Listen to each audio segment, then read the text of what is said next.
Olá, pessoal. Bem-vindos ao primeiro podcast Papo Social. Meu nome é Elis Nascimento e o tema de hoje, né, desse episódio de estreia é um tema que certamente vai ser, talvez, o maior desafio de políticas públicas e para nós, como sociedade, trabalhadores, nos próximos 10 anos, essa década, que é: o que será o conceito de trabalho em tempos de inteligência artificial?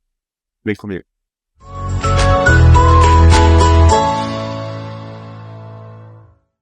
Então, o primeiro ponto que eu quero colocar aqui é a própria ideia, o conceito, a lógica de trabalho, né? A gente foi, de muitas formas, né, adestrado, treinado para medir o nosso próprio valor pela lógica da produtividade. Essa lógica do capitalismo, e aí você não precisa ser marxista ou qualquer outra corrente ideológica para poder fazer essa reflexão. Mas a própria lógica do capitalismo moderno nos coloca numa posição que, eh, que a gente se vê muitas vezes como fruto da nossa produtividade, porque ele é capaz de produzir, né? E então, muitas vezes, essa ideia de trabalho como sendo sempre você tá se superando, produzindo mais, né?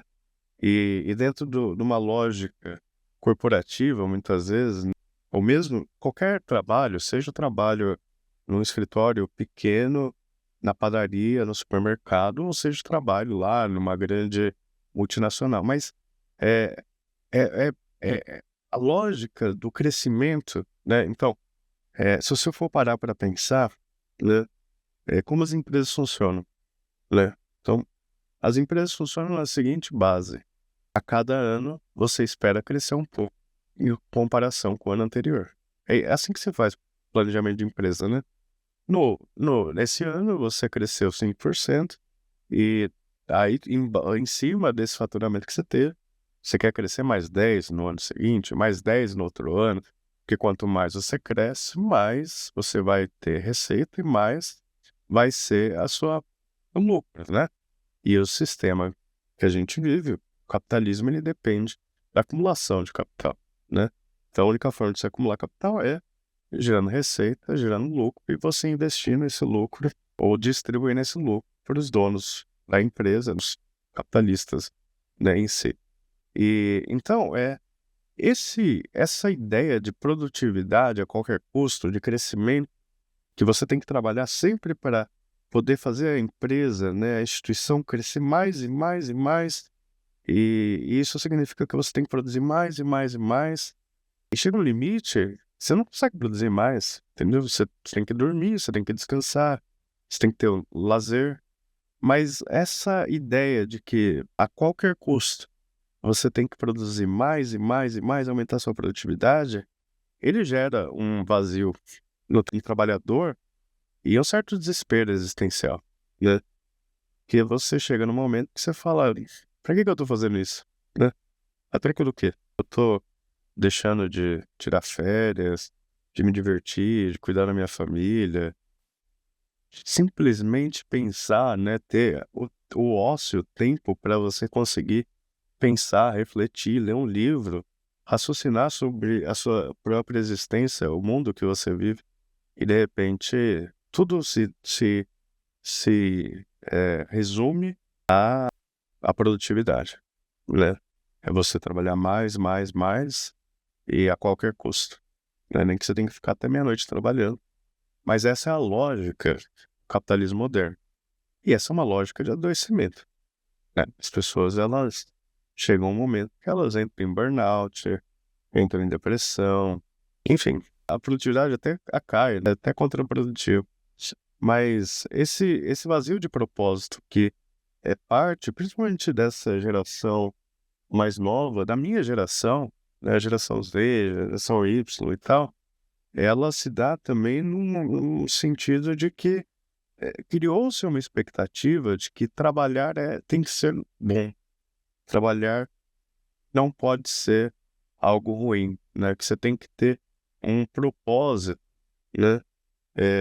E que o trabalho, ele dignifica o homem, né? Então, de muitas formas, O trabalho ele requer com que você tenha uma certa vocação, né, um propósito de vida. Só que a verdade, e abrindo um parênteses rápido, né, quando eu era mais jovem e estava prestando trainee, as empresas elas queriam ouvir dos candidatos que assim: "O que você quer fazer?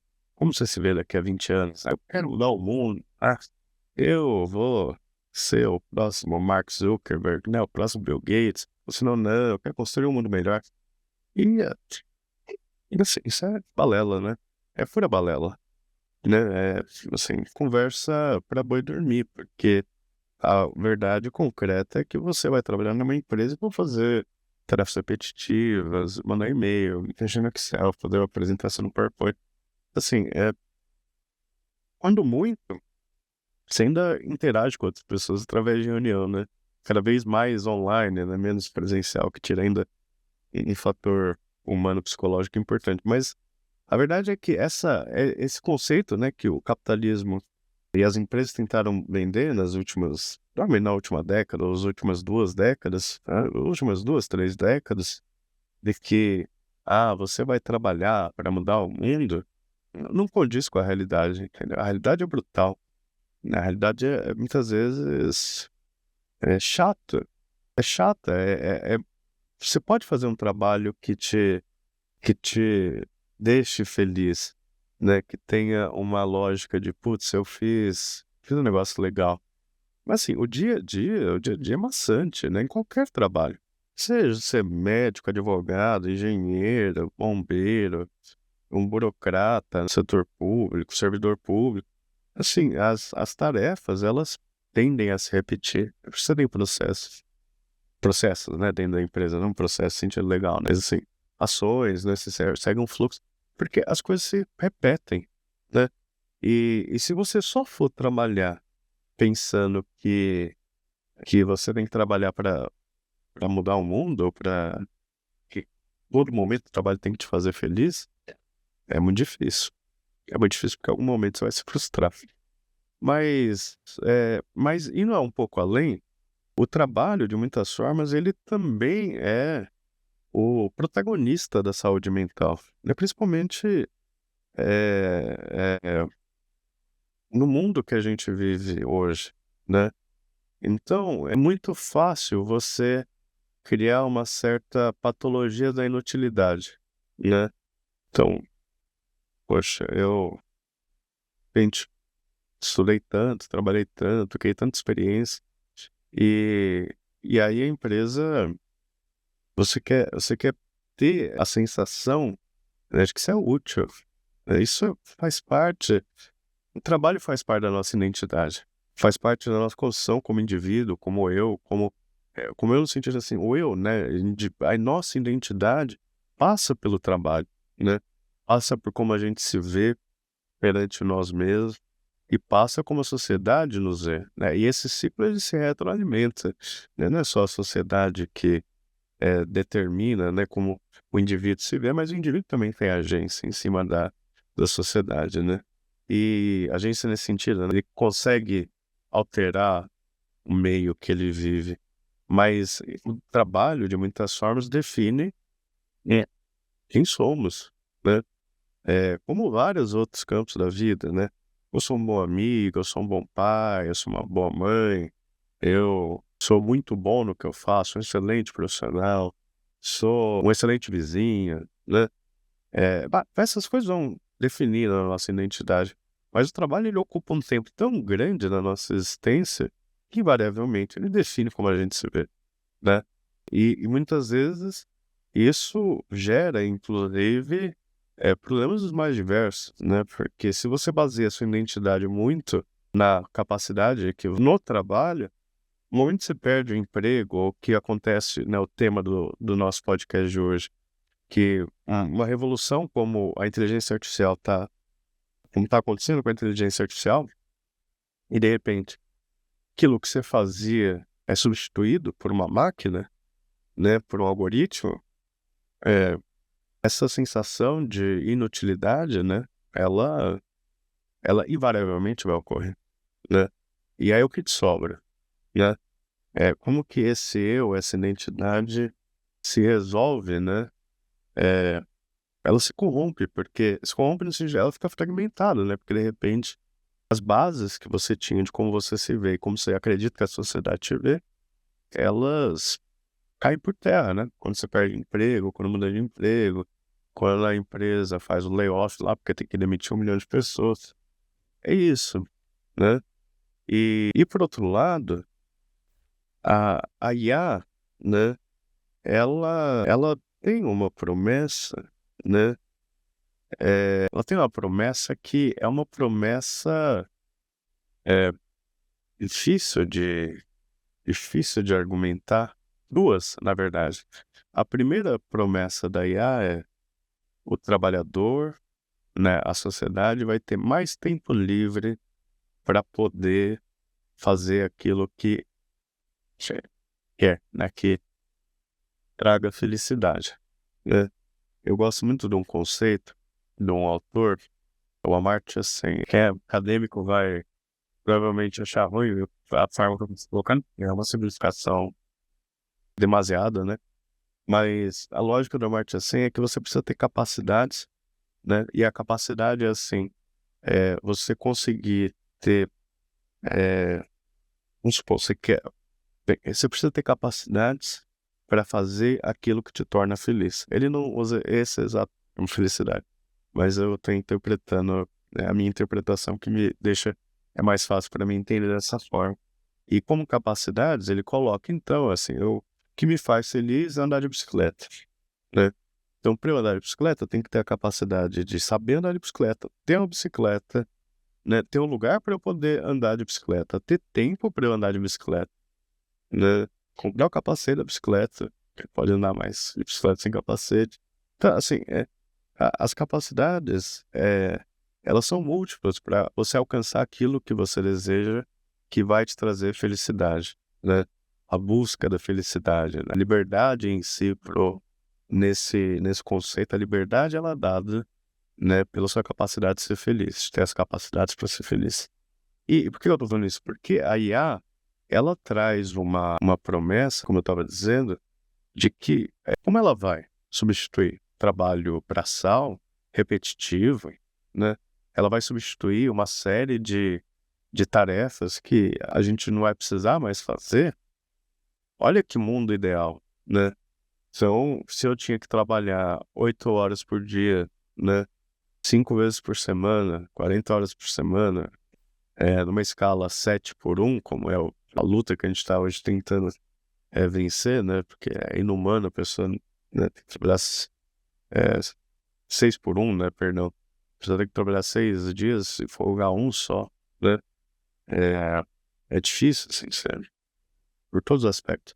Mas assim, imagina, né? Você tem que trabalhar 6 dias na semana, 6 dias na semana, 8 horas por dia, né? Ou que seja, 5 dias na semana, 8 horas por dia, 40 horas, né? E de repente, assim, metade do meu dia eu gastava mandando e-mail. Aí eu sou advogado, metade do meu dia eu gastava para achar jurisprudência e construir uma peça, né? De uma ação, uma liminar, qualquer coisa, né? Eu sou engenheiro e eu gastava metade do dia para fazer cálculo e não sei o quê. E de repente aí faz com que eu tenha metade desse dia livre só para eu poder não precisar, para eu fazer outras coisas, né? Poder ser feliz, né? Essa liberdade. Porque, claro, eu não vou precisar gastar metade do dia para mandar e-mail, precisar metade do dia para fazer um modelo lá de engenharia, não precisa gastar metade do dia para escrever uma peça jurídica, né? Se eu sou médico, bem, eu precisava gastar uma boa parte do meu dia fazendo diagnóstico, de repente a IA faz isso melhor do que qualquer profissional, porque ela tem muito mais dados, muito mais informação para ser mais precisa. Então, olha como a IA, ela traz uma promessa de sociedade, uma ideia de sociedade de trabalho, que se eu for parar para pensar, nossa, é um mundo ideal. É o mundo da felicidade, né? Só que por trás disso,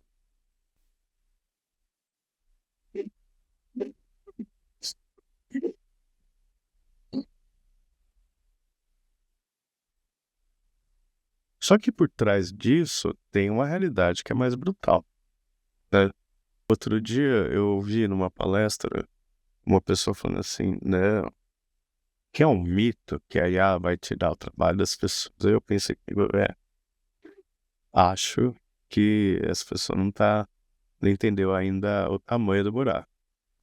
Porque essa promessa, né, de trabalho como felicidade, como tempo livre, o ócio do trabalho que você vai conseguir ter, as pessoas vão ter que trabalhar menos horas por dia, menos dias da semana. Olha que coisa maravilhosa. E vão ganhar a mesma coisa.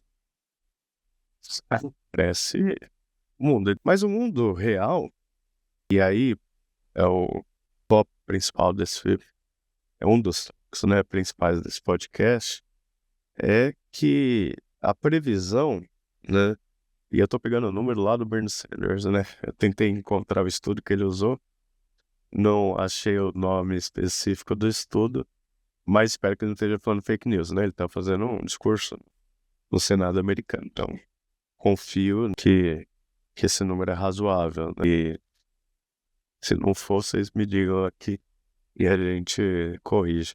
Mas é de acordo com essa previsão que o Bernie Sanders trouxe na fala dele, é esperado que 100 milhões de empregos vão ser destruídos nos Estados Unidos em 10 anos. 10 anos, né? Que significa 1/3 da força de trabalho americana. Vamos focar só um minutinho nos Estados Unidos e depois trazer isso para o Brasil, né? Então, 10 anos, gente, 10 anos, eu tô ficando velho. Eu tô com 37 anos, tô ficando velho. Já com um monte de cabelo branco aqui na cabeça. Eu olho às vezes umas coisas, parece na TV, porque fulano morreu faz 10, 15 anos, que não sei o que aconteceu. Sabe aqueles eventos que você fala assim, nossa, mas parece que isso aconteceu 1 ano atrás, 2 anos atrás. Quando você vê, já aconteceu faz 10, 15 anos. Então isso é o ruim de ficar velho, o tempo vai passando, parece mais rápido, né? Mas para dizer que 10 anos é nada, entendeu? 10 anos passa assim, ó, né? E passa, em grande parte, de uma forma, né, que a gente ainda não viu isso acontecer na, na nossa história recente, na nossa história de vida, né? Não vou nem colocar assim, da história da humanidade, não, na nossa história de vida, né? Não sei quantos anos você tem que estar assistindo o podcast, mas o que você tem aí, 40, 50, 60 anos, 70 anos, ou que tenha 20, 15, certamente você não viu isso acontecer ainda. Mas eu já vi muita coisa. Mas é, é diferente, entendeu? E é diferente porque que a ideia, né, que se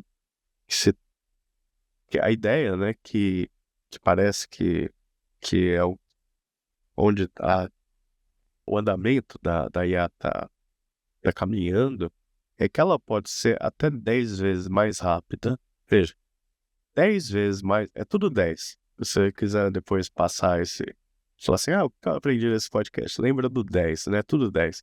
É 10 milhões de empregos, 10 anos, né? 10 milhões de empregos perdidos, 10 anos que isso vai acontecer e tende a ocorrer 10 vezes mais rápido do que foi a Revolução Industrial e com um impacto 10 vezes maior. Ou seja, é tudo 10, né? Dá pra memorizar com facilidade.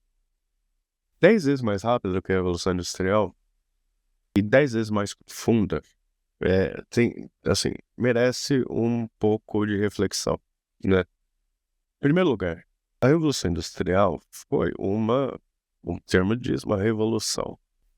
Revoluções normalmente são tidas, a Revolução Francesa, a Revolução Americana, a Revolução Russa, como eventos, né, que quebram paradoxos, né?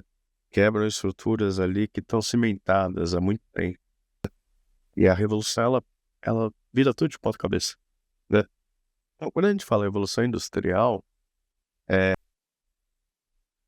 dá a impressão hoje que, assim, que ela ocorreu de forma rápida, mas, na verdade, não, entendeu? A revolução industrial, ela ocorreu de forma bastante lenta e gradual até, quando você vai parar para pensar, né?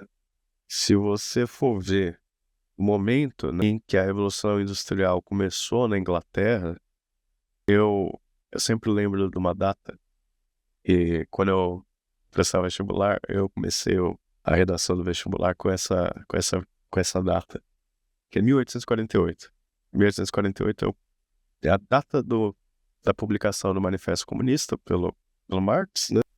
E, e também Marx, né? O Marx que sempre fez dobradinha com Engels, né? E, e, e também foi o ano da Primavera dos Povos, mas não vem ao caso. Mas o ponto importante aqui, pegar aí a data do Manifesto Comunista, né? Marx foi o principal crítico do capitalismo naquele momento, 1848. A Revolução Industrial, ela começou lá com a máquina a vapor, a substituição de algumas tarefas repetitivas, mas principalmente ela automatizou de muitas formas e, ao fazer isso, aumentou exponencialmente a produtividade. Aquele trabalho que até na Idade Média era um trabalho artesanal, que não tinha escala. Eu acho que essa é a grande transformação, talvez, da Revolução Industrial. Ela permitiu um ganho de escala absurdo. E aí, como escala, você entende que é aumento da produtividade por trabalhador, porque de repente não era só o trabalhador, tinha o trabalhador mais uma máquina que auxiliava ele no serviço, substituía em grande parte o que ele fazia antes. Mas se você for parar para pensar, né, um artesão na Idade Média que produzia sapato, um carpinteiro, ele conseguia produzir um sapato. Quantos sapatos ele conseguia produzir por mês, entendeu? 15, né? Sapato cada 2 dias. Isso, né? Talvez bem menos, mas talvez 7 sapatos por mês, 5 sapatos por mês, não sei, mas assim, a produtividade era baixa, né? Porque para produzir um sapato ele tinha que fazer aquilo de forma artesanal, ele precisava conseguir os insumos, é, era muito, não é amador, mas artesanal, né? Era muito rústico.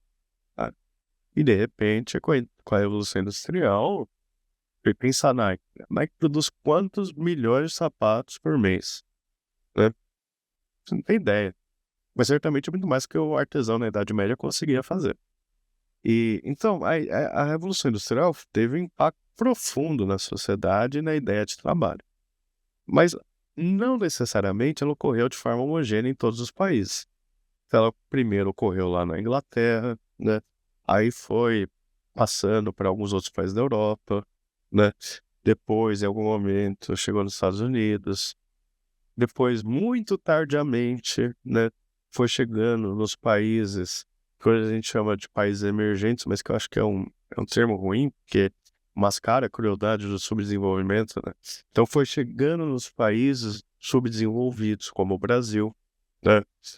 Países de renda média, de renda baixa, né? A tal ponto que a questão da industrialização tardia até hoje é um problemão, né?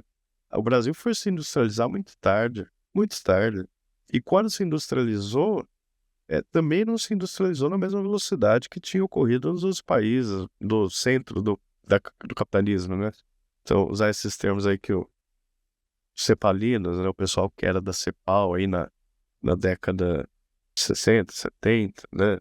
Até um pouco antes, um pouco depois, mas assim, esses grandes pensadores, né, que trabalharam com esse conceito de desenvolvimento, né, eles usavam esses termos, né, centro, né, e a periferia do capitalismo, né, o norte global e o sul global, né. E quando a gente fala do centro, é porque esse centro do capitalismo, né, seja ele a Europa, os Estados Unidos, hoje talvez a China, mas assim, esse centro do capitalismo ele irradia, né, os seus valores, ele irradia as suas formas de trabalho, ele irradia a sua economia, né? Ele irradia a divisão internacional do trabalho, que é assim, olha, eu produzo tecnologia e você produz aí bens, produz commodities, entendeu? Vai lá, produz soja, milho, trigo, etanol, e outra produz iPhone. É uma divisão internacional do trabalho, né? E por isso essa ideia de centro e periferia. A gente sempre foi e ainda é parte da periferia global do capitalismo, né? A gente não conseguiu se desenvolver ainda a ponto de falar, a gente é uma sociedade que não tem miséria, que não tem pobreza. Só que a miséria não é absurda, como é no Brasil, né? Que a gente conseguiu resolver o problema da fome, que a gente ainda não conseguiu. Parte da população, né? Uma parte relevante da população hoje ainda enfrenta insegurança alimentar, algum grau de insegurança alimentar. Assim, a ideia.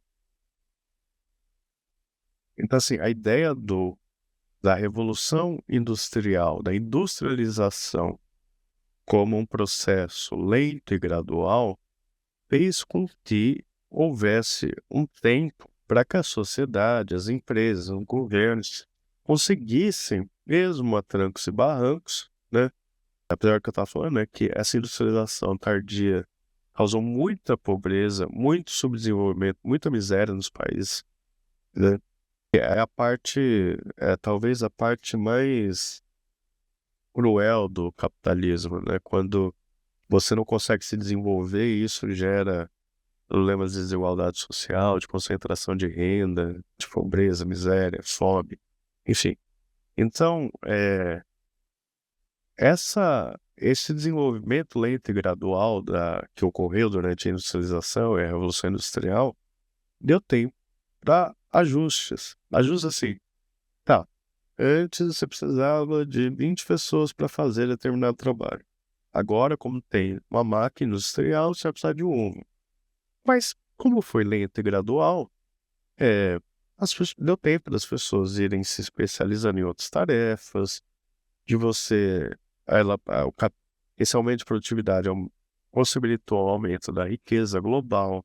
Isso foi criando mercados consumidores que não existiam, e esses mercados consumidores foram criando outros tipos de emprego. Então, quando as pessoas falam, né, que a gente está falando agora, que a revolução digital da inteligência artificial, né, a revolução da inteligência artificial, ela só vai ser positiva. Você não vai perder emprego, porque os empregos, na verdade, vão se transformar em outras coisas. É um pouco dessa ideia, né, do que aconteceu em partes a Revolução Industrial, né? Sem considerar que a Revolução Industrial criou um exército de trabalhadores precarizados, né, que serviam como mão de obra reserva, né, para o capitalismo. É assim que o capitalismo se desenvolveu, né? Para que você pudesse ter um mercado consumidor e uma parte da população que produzia, você tinha que ter a massa de pessoas que não iam ter bons empregos ou não iam ter emprego em geral. E isso era é a forma com que o capitalismo consegue desenvolver, e toda vez que precisa aumentar a demanda, ele tem lá nessa reserva industrial, essa reserva, né, dos trabalhadores precarizados. Fala, agora eu vou te pagar o salário mínimo e você vem trabalhar aqui para mim porque aumentou um pouco a minha renda, né?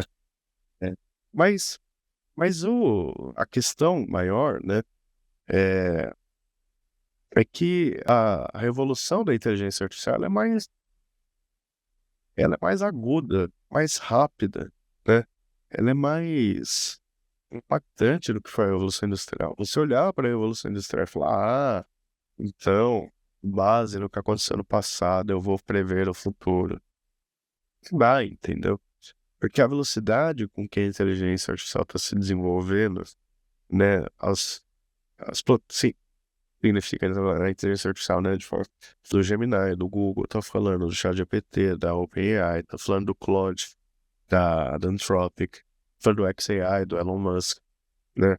Então, assim, são pouquíssimas plataformas hoje, né? Então, assim, é pior. São pouquíssimas empresas que têm tecnologia ou que estão investindo trilhões de dólares em tecnologia para desenvolver a inteligência artificial. A forma como a inteligência artificial está se desenvolvendo hoje é uma forma centralizada. Talvez isso mude. Mas hoje você tem grandes servidores. Quanto mais servidor você quiser, se tiver mais sua capacidade de processamento, melhor a inteligência artificial. E isso requer uma quantia de inversão de capital muito grande. O maior problema da inteligência artificial hoje é a energia. Não tem energia suficiente no mundo para conseguir desenvolver o que eles querem na inteligência artificial.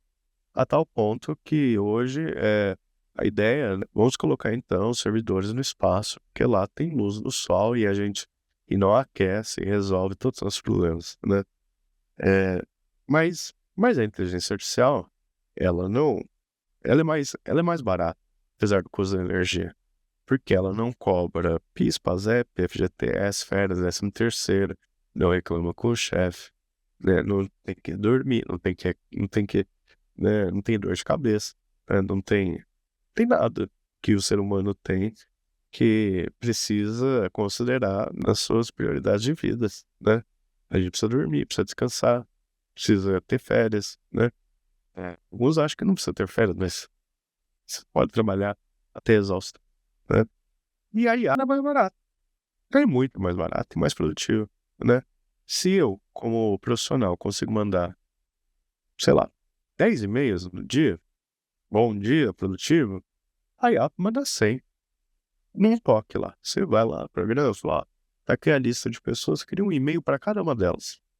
Manda para 100, para 1000, você ia mandar para 10, para 5. E qual que é o custo dela? O custo dela é o custo da licença do algoritmo e né, da, da plataforma e o custo da energia que eles cobram dentro da plataforma. Bom, é difícil, é quase impossível você querer competir com uma ferramenta que basicamente consegue ser mais produtiva e mais barata que você. E não reclama, né? E o lado sombrio disso tudo, é, o lado sombrio é o seguinte, é que se você pega na história recente do capitalismo no mundo, eu tô falando muito esse termo, né, capitalismo, não é porque eu seja esquerda, direita, marxista, socialista, nada disso. Mas é uma forma da gente entender a sociedade que a gente vive. Vive num sistema capitalista e, graças a Deus, democrático. A gente, é esse o sistema que a gente vive, pelo menos aqui no hemisfério ocidental, no Brasil.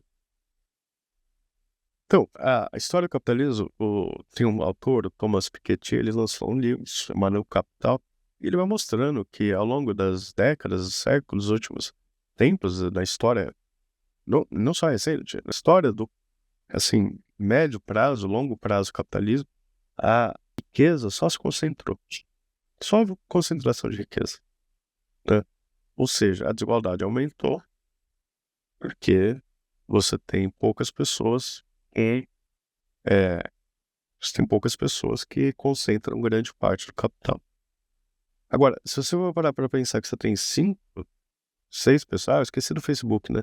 Você tem o ChatGPT, o Claude da Anthropic, o Gemini do Google, você tem a Meta do Facebook e tem o xAI aí do Elon Musk. Aí você tem um monte de outras pequenas plataformas, né? Muitas vezes elas se baseiam em algum desses modelos, mas 5 pessoas vão deter o meio de produção do mundo inteiro. Do mundo inteiro. Você trabalha no governo, vai depender de IA. Você trabalha no setor privado, vai depender de IA. Você trabalha como autônomo, Uber, né?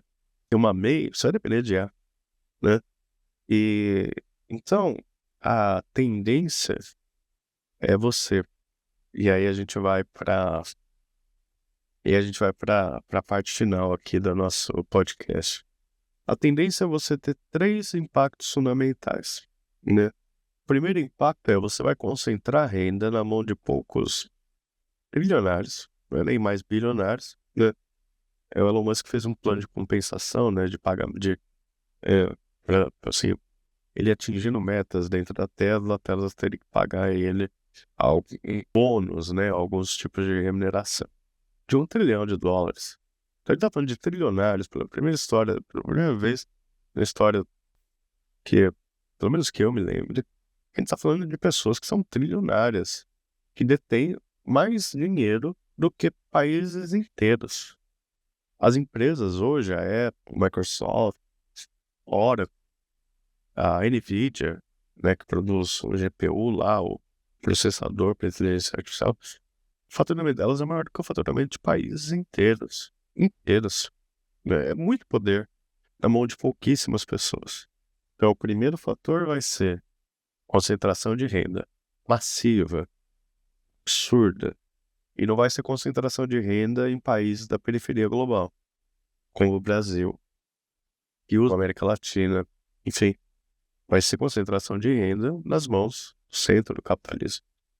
Né? É isso que a gente está vendo. Esses grandes empresários hoje em dia, a maioria são norte-americanos, que usam, é uma nova forma de colonialismo. A gente está revivendo sobre outras de forma quinta, né? Porque a história ela se repete, mas né, muitas vezes pela primeira vez como uma farsa, da segunda vez como uma tragédia, né? Então, o colonialismo que a gente via nos tempos coloniais mesmo, né? Dom Pedro, Brasil, colônia, os impérios, né?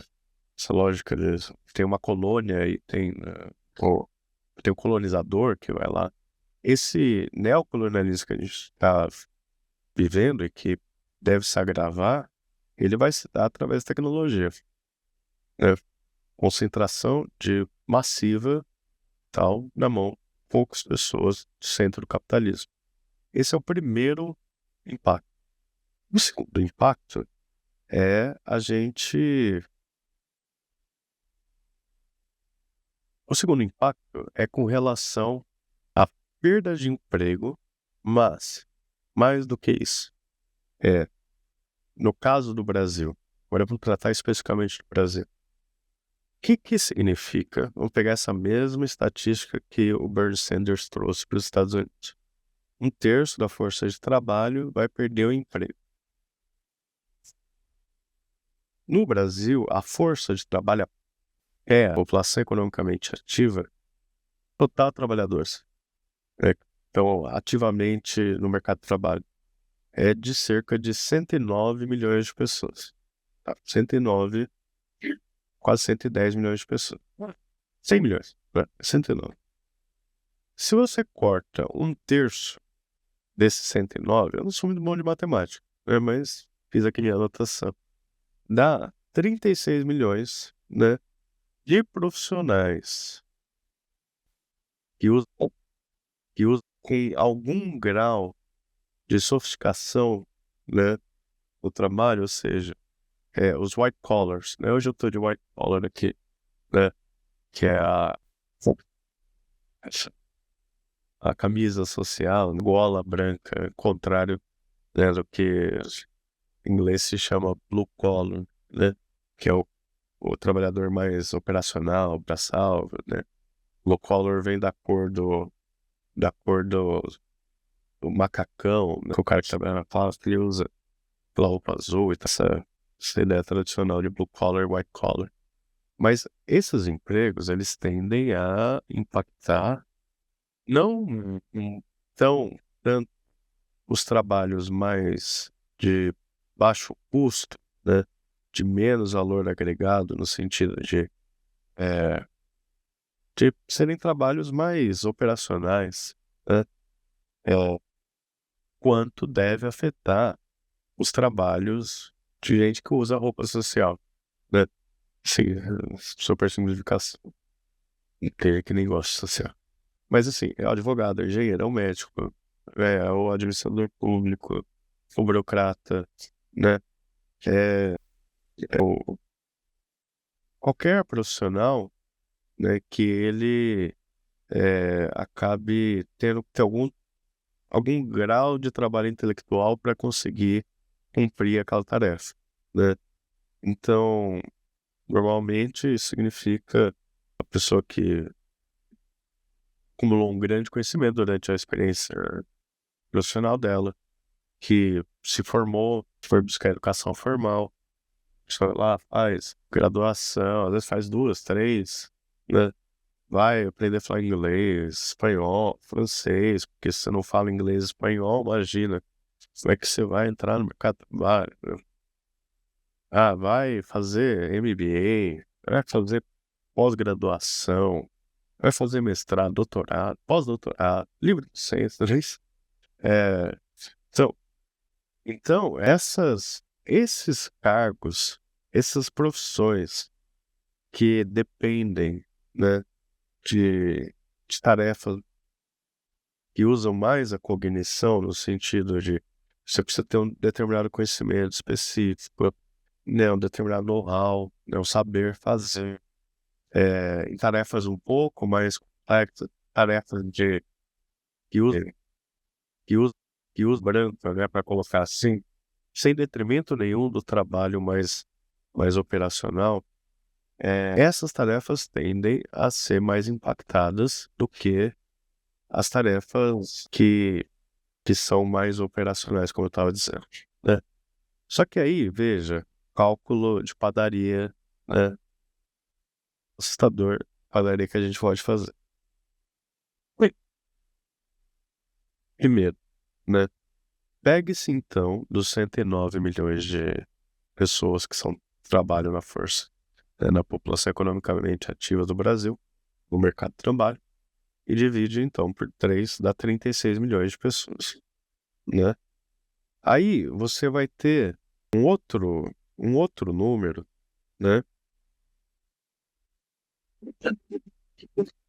aí você vai ter um outro número que é, hoje, no Brasil, cerca de 1/4, olha, eu não sou muito bom de multiplicação, mas eu fiz aqui uns cálculos, eu vou tentar seguir essa lógica matemática aqui.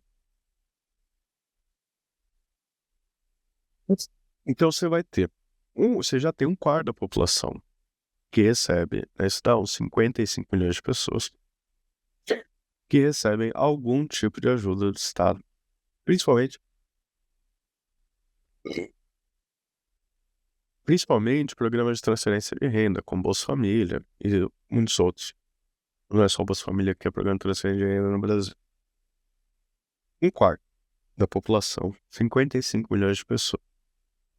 Esse 1/4 da população, né, que está na base, parte de baixo da renda per capita no Brasil, ou seja, são pessoas que não conseguem atingir um determinado de renda per capita familiar e, diante disso, o Estado, então, se compromete dentro de um contrato social a garantir que a pessoa tenha um mínimo de renda para poder sobreviver, né, comprar alimento, se vestir, né, transporte, pagar um aluguel.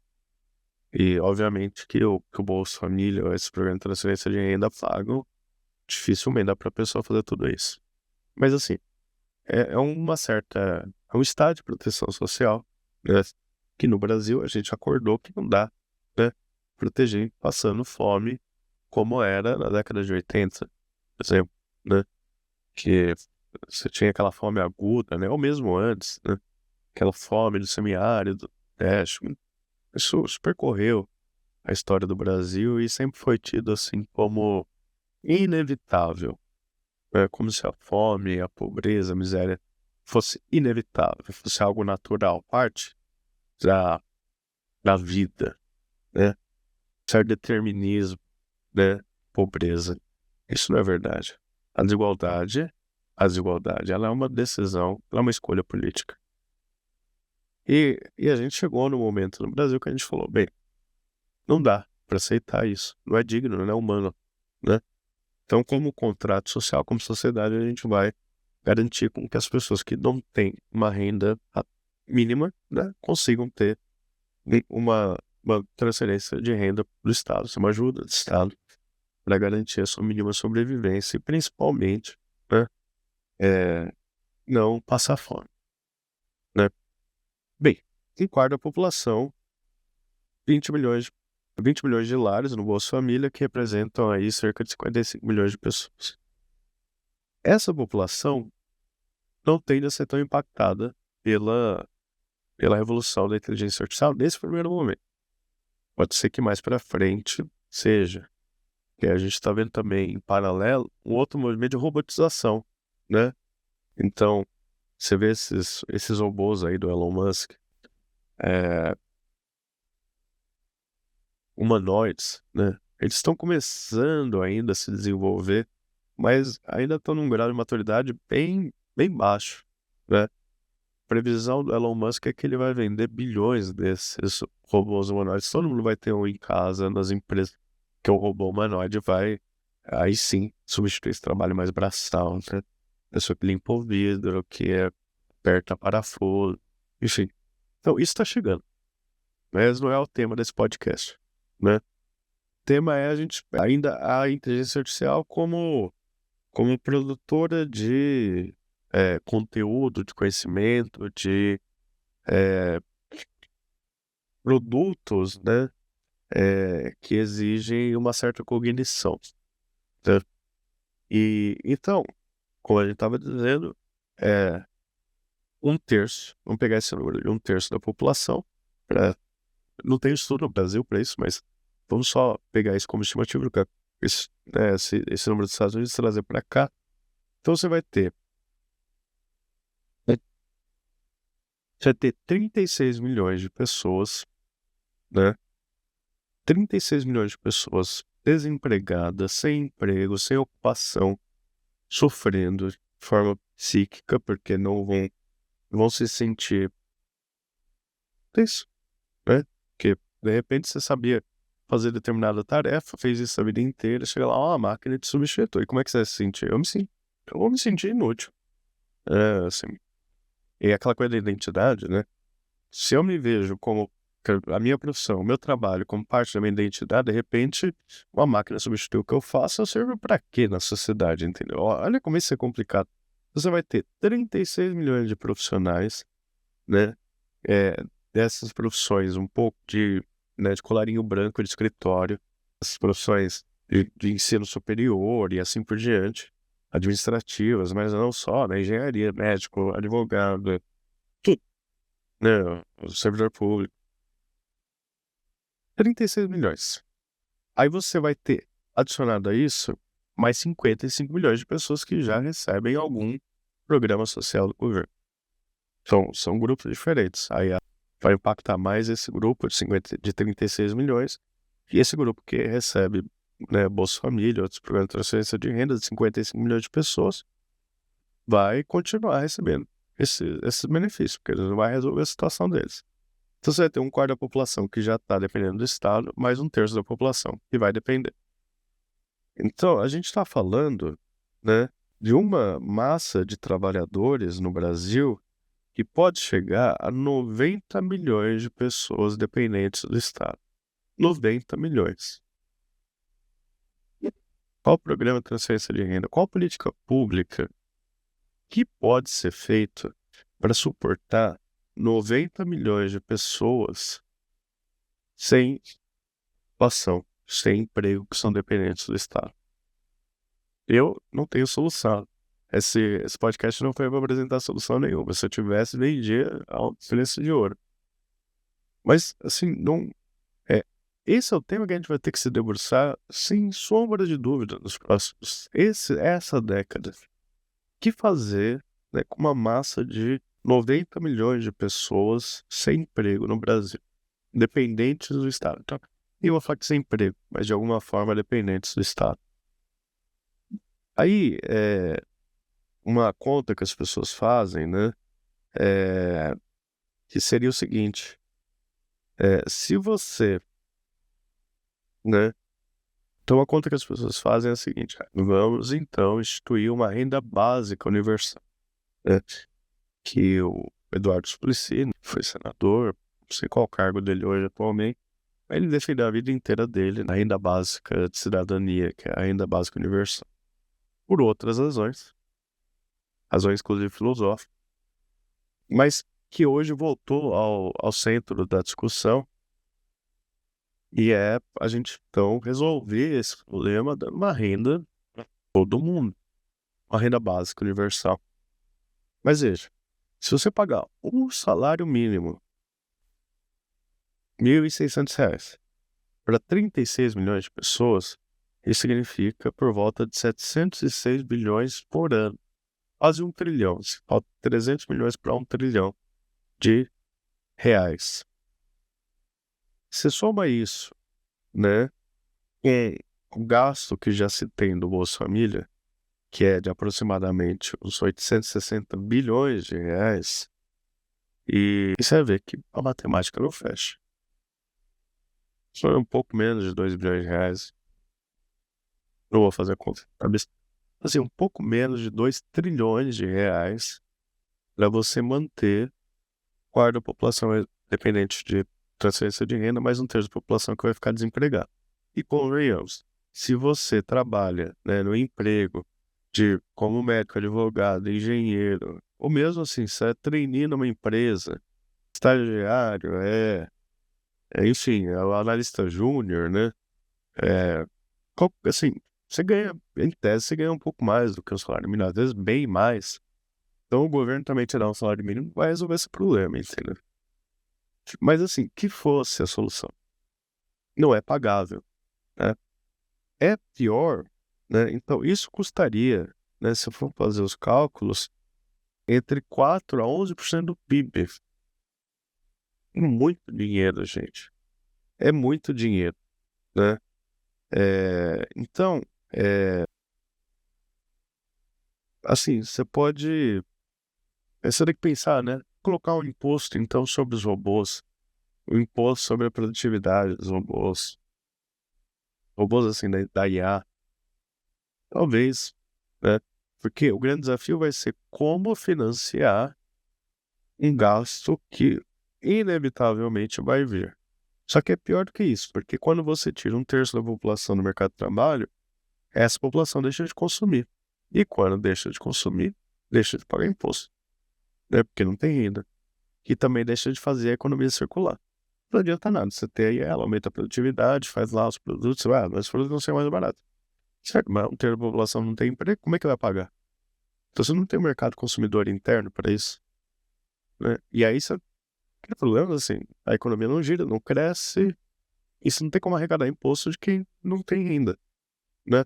Como é que você vai pagar, então, quase 2 trilhões, um pouco menos que 2 trilhões de reais, para conseguir um mínimo de renda para essas pessoas? Se você somar quem já recebe o Bolsa Família, programa de transferência de renda, mas esse um terço que vai ficar desempregado, né?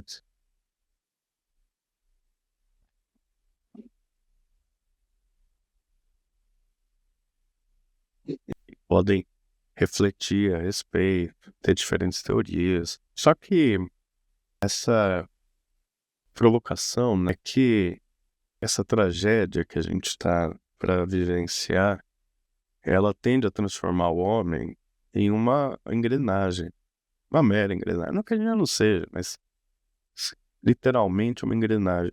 Pegar aquele filme de Charles Chaplin, né, que as pessoas apertando o parafuso, é aquilo, uma escala infinitamente maior. E o que vai fazer diferença, né, ou melhor, talvez sobre do conceito de trabalho, é a nossa capacidade de fazer julgamentos que a IA, por mais que ela se desenvolva, dificilmente vai conseguir entender e chegar no nível de pensamento, de cognição que a mente humana tem para decidir o que é certo e o que é errado, né? É, essa questão ética, né? Porque você tem o certo e errado assim, é certo porque é o certo a fazer, né? E tem o certo porque é a resposta correta, vamos colocar assim. Mas essa decisão, né, essa capacidade de entender o que é correto e o que é errado, vai certamente definir o trabalho de forma profunda nos próximos anos, né? A Anthropic, que a gente está falando, envolve o Claude, ela fez um contrato com o Departamento de Guerra americano e entrou agora numa disputa pública, inclusive, porque o Departamento de Guerra, que era o antigo Departamento de Defesa, decidiu usar a tecnologia da Anthropic, de inteligência artificial, para usar no campo de batalha, na guerra, em guerra, e decidindo quando atirar ou não, quando matar ou não. A decisão da IA, tomar a decisão de vida ou morte de forma. E a Anthropic falou: não, não aceito isso. Não é, isso não é correto. A gente não pode permitir isso. A decisão de vida ou morte tem que depender do ser humano. E então, por mais que a IA chegue no nível que ela possa tomar uma decisão dessa, quem vive e quem morre, ainda vai caber a nós, espero, né, ser o juiz final do que é o certo e o que é o errado. Mais além, né, vai nos caber essa questão da capacidade de entender o contexto, as entrelinhas, as sutilezas, sabe? A forma de olhar da pessoa, né, o jeito que a pessoa está falando, de onde ela vem. Entender a nossa própria história, porque nós somos frutos da nossa história. E é isso que nos faz humanos. E é isso que nos faz capazes de ter uma diferença incrível qualquer tecnologia, qualquer inteligência artificial. É a nossa capacidade de sofrer, de ser alegre, de ter os nossos traumas, de ter os nossos sucessos, né? Os nossos sucessos, as nossas felicidades, de lidar com a nossa psique, com todas as falhas e todas as questões que nos definem, né? Por mais que a gente seja complicado, e todos nós somos, como seres humanos. E é essa a capacidade de sermos frutos da nossa história, de quem somos, e que vai nos permitir não só decidir o que é certo ou errado, mas fazer as perguntas certas, mais do que pensar nas respostas, né, em termos de quais dados, quais conteúdo, não, isso talvez a IA faça.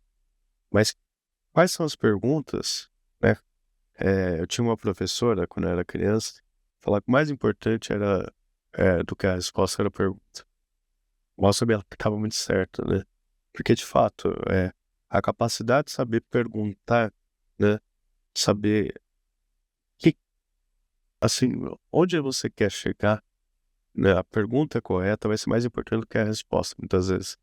E essa capacidade de julgar o que é certo e errado, de entender as sutilezas, né? O processo político da discussão, do consenso, né? Porque isso é a política, não é a política eleitoral. É a política do dia a dia, a política dentro da sua empresa com o seu chefe, é a política dentro da sua casa com seus familiares, é a política com seus amigos, é a política dentro da sociedade. Essa capacidade, né? Definir o que é certo e o que é errado. E entender as sutilezas das coisas. E de sermos, né, parte da nossa história. E com isso a gente saber onde a gente quer chegar e quais perguntas a gente quer fazer e como a gente vê o mundo, né? Essa capacidade de a gente ter todos os nossos defeitos e qualidades, né? De sermos humanos, né? Demasiadamente humanos, é o que vai, provavelmente, fazer o sentido do trabalho nos próximos anos, dentro da lógica da revolução da inteligência artificial. Se você gostou desse episódio, deixa aí um comentário ou segue a gente, dê aí seu feedback, uma força pra gente, para que a gente também tenha estímulo para fazer outros episódios. É isso, um abraço, muito obrigado.